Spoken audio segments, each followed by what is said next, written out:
Songs of the Return, Volume 19, The Second Tale of the Ilgermet. When that final battle at the Barren Pass was completed, and the melting snow carried elf blood back to the sea,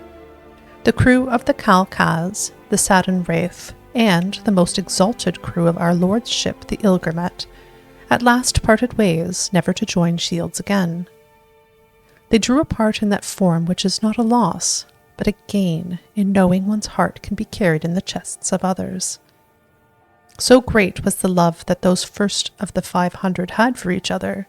and most especially for the great Ysgramor, harbinger of us all. They pressed eastwards, seeking the sea, when they came upon the barrow of Yngol, the mighty Ysgramor's son who had fallen to the whims of kine rather than the treachery of the elves. Our Lord had not expected to lay eyes upon it again so soon,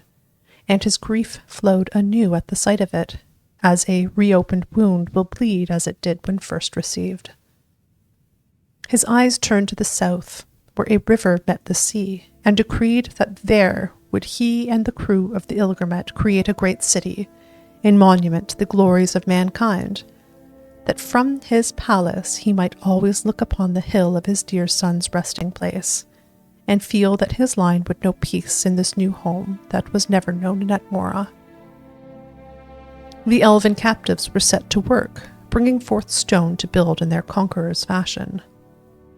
As many elves died in the building of the city, as had the crew of the Ilgermet slain while on way to its site,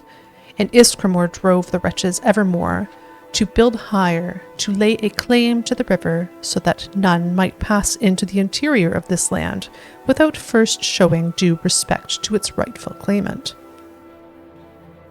Thus was the great bridge constructed, forever striding the river, that no elf might sneak through to avenge his devious cousins. As the bridge was built long, so too was the palace built high, spires reaching the sky to show dominion even over the very winds that had brought forth such a grief. In the deep hollows beneath the city, a great tomb was prepared for the day when Lord Ysgramor, harbinger to us all,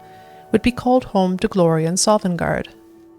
But as we know, he chose instead to be buried on the shore, facing towards Atmora, that though his heart lived and died in this new land, it would forever yearn for the beauties of still green Atmora before the freezing took it. Thus was founding of Windhelm, the city of kings, though her history is long and her glories did not end with her founder.